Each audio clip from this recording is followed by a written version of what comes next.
welcome to my channel. Let me see if I can fix this. Okay. Well, Christmas is around the corner, and I've been thinking about doing some different things for Christmas, because it is around the corner. So I'm going to show you what I've been doing and give you some ideas on what you could do as well. I started out making a tag, thinking I'd make this for a journal, or hang it on a tree. And all it is simply is 4 layers of cheesecloth. Let's see, what did I do with it? Here it is. Grade 90. Anne from Old Docina uses that. So that's what I bought. And what I did was I cut out 4 rectangles, and then I sewed all the way around with a zigzag stitch. Then I cut the seams right close to the stitching, and it makes it available thick enough to work on it. I also inked the edges with the pink because I was going to do pink here, and I did do pink here. And this is about 4 inches tall, 2.5 inches wide, maybe a little wider. I don't think it's 3 inches. But anyways, all I did was I used a ribbon for the stem of a tree, and then I took a little bit of scalloped trim, cut some off, made that for the skirt of the tree. And I had these rosebuds, so I wanted to put them in there. And then this is chenille yarn, and you can get that on Amazon. You can get it on Etsy. I don't know where I got it. I got it a few years ago, and I love it. I have a lot of it, and it's just all of this. I think this is olive green or maybe pine green. I don't know which. And I also have the white chenille, which I use all the time too. And that I did use right here. And then a little snippet here for the very top of the tree. And then this is the, what you would say, star of the tree, or the very top actually. And so all you do is you have 5 layers, 1, 2, 3, 4, 5, and you just make them smaller as you go up. And you can decorate them, do whatever you want to do. You know, make them plain, make them easy. This one I did in red. I don't have a lot of red trim, so it was pretty difficult. And I had coffee stained the cheesecloth. I wanted it to look a little grungy, and all I had really was this flower up there. But I do have chrysanthemums, but or poinsettias, but I forgot about it. When I first started, I forgot I had them. And then later on, I'm like, oh, I have them. So I used them on these. Again, and I used red ribbon and some lace and tied a bow.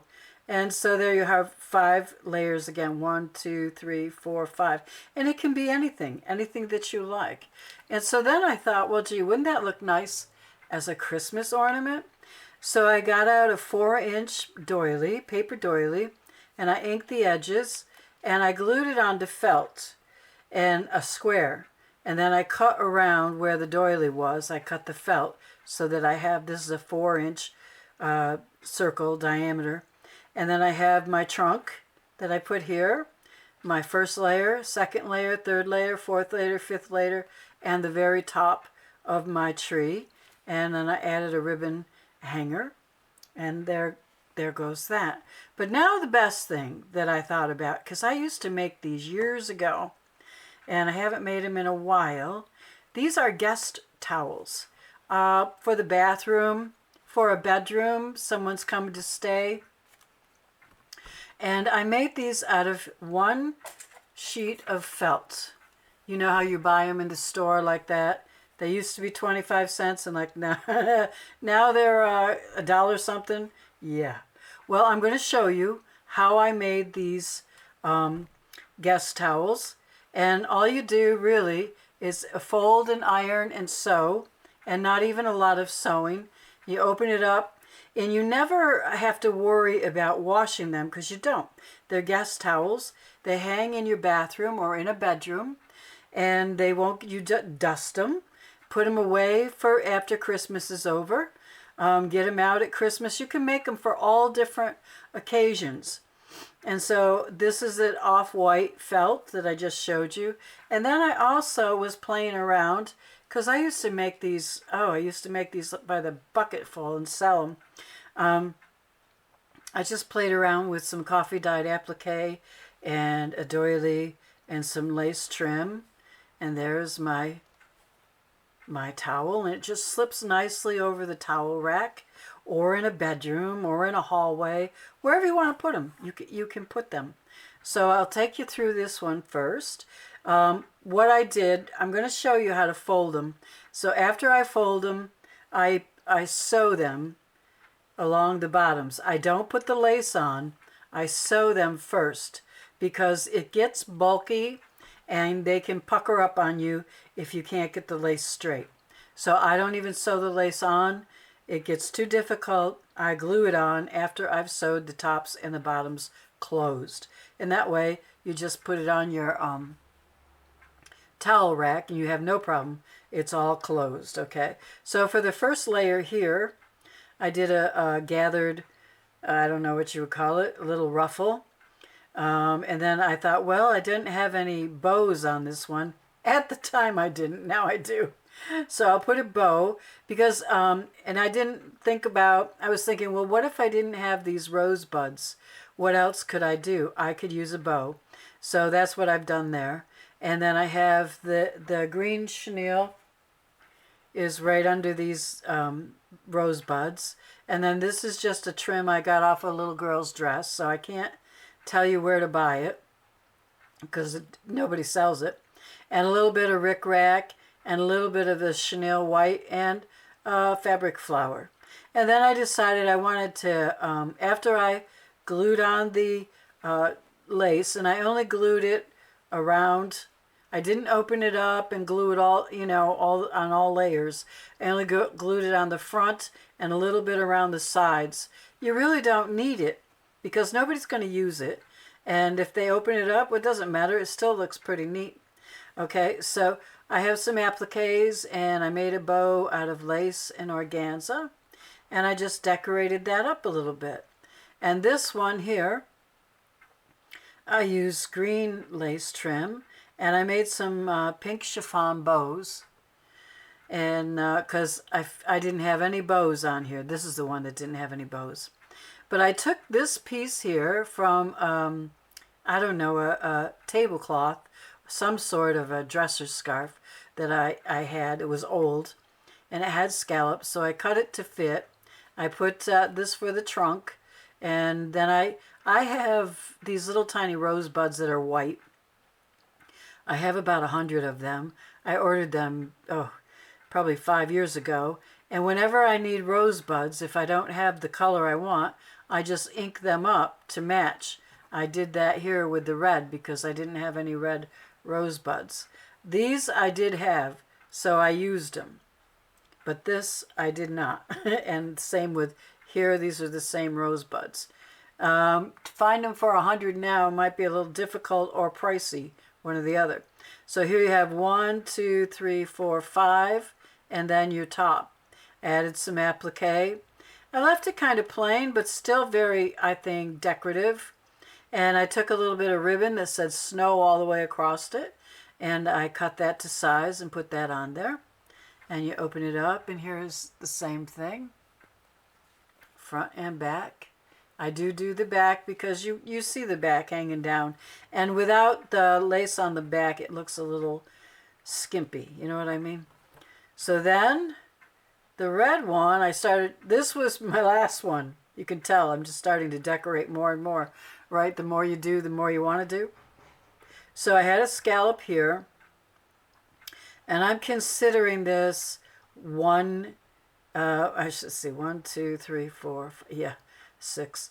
I got 6, 7 layers on here. I just kept going. I have some red applique, and it's on top of this scalloped piece of lace that I had trim. And I put it there, and then I decided I wanted rhinestones, then the chenille, which I think anchors it on all of them. I've used one piece of this to give it that tree look, And then I had some more scallop lace and some rosebuds and chenille, more rhinestones and beads. I thought the beads looked pretty good. They're cheap beads, but they look okay. Then down here I have these beads that you buy by the yard at Michael's or Joann's. And so they don't really dangle, but they do go nicely across an area. And this is a gold chenille stick pipe cleaner, which I thought went pretty nice. I tried the red, I tried the green color, and I didn't like it. So the gold I thought looked good, and the silver also looked good. So I used that. I used the gold. And here we are, open and shut. And like I said on here, I just did some coffee dyed applique. This is an old doily. And these are tacky glued on because they hold really well and they dry clear. And there's a little heart I added. And then I double trimmed it. I put the trim on first, and you can see where I sewed here. And the back is finished as well. And I think that's what we want. That's what I want anyways when I sell these. And these make excellent gifts. If you don't know what to get somebody and they have everything, make them a guest towel and they will love you forever, because nobody ever does that anymore. I mean, you see them in the store, but they're a little pricey now, like everything. So anyways, okay, now I'm going to show you how to make the towel, how to fold it so that you can make your own. And now we're going to make our towel. This is a 9x12 piece of felt. You buy them, you know, in the craft department, and they sell them everywhere. If you want to get 100% wool, you probably have to order that online. But otherwise, you can get these for a very reasonable price. And I'm going to use my disgusting tablecloth, or not tablecloth, but towel that I use to iron on when I'm working on my craft room. I do have an ironing board, but I'm not going to set it up for this.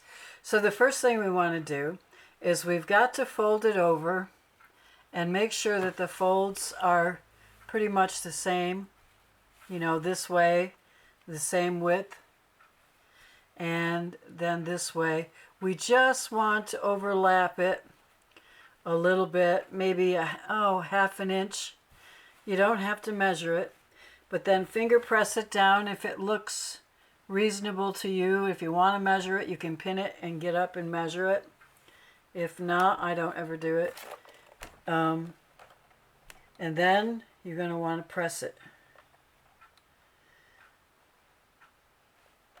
And it really does a nice job if you've got a good iron. Mine is a Black & Decker. And it's one of the top of the line. It's very heavy. And I like that, especially for my crafts, because it can take a lot from me. I give it a lot of abuse. And the good thing is you're not sewing anything down right now, so if you didn't do it right, if it looks crooked, you can arrange it. You can reposition it, re-iron it. I wouldn't wash it, but anyways, okay. So now that looks pretty good. I'm going to take it and fold it in half, like that. And I want to press that fold in because I don't want it to be used. I want it to just hang on a towel bar. So it needs a nice crisp fold. And that looks pretty good. So then, let's see. And there you have your towel ready to be decorated. You can see this is the exact size. I add lace so that I can have more length. But this will actually, this is 6 inches long and 4 inches wide is the approximate space that you have to work with. And you can make it longer, like I said, by adding lace. And I did here a double lace. Okay, and I showed you how I added the lace, right? Oh boy. Yes, I did. Okay, my memory's shot, believe me. Okay, so here you go. You have a towel, and what I do after I've folded it, I take it to my sewing machine and I open it, and I may pin it right here and there, and I do a zigzag stitch all the way across the bottom on both edges, on both sides. And then I fold it back over, take it to my work table, and I put my design on it. So whatever, and then it's all set. I don't have to do any more sewing. I don't have to do any more pressing. All I have to do is decorate it. And that's the fun part. So anyways, that's it for me today. And thank you for stopping by my channel. And if you like this video, please give me a thumbs up. And if you're not subscribed, I hope you will subscribe. And I will see you in the next video.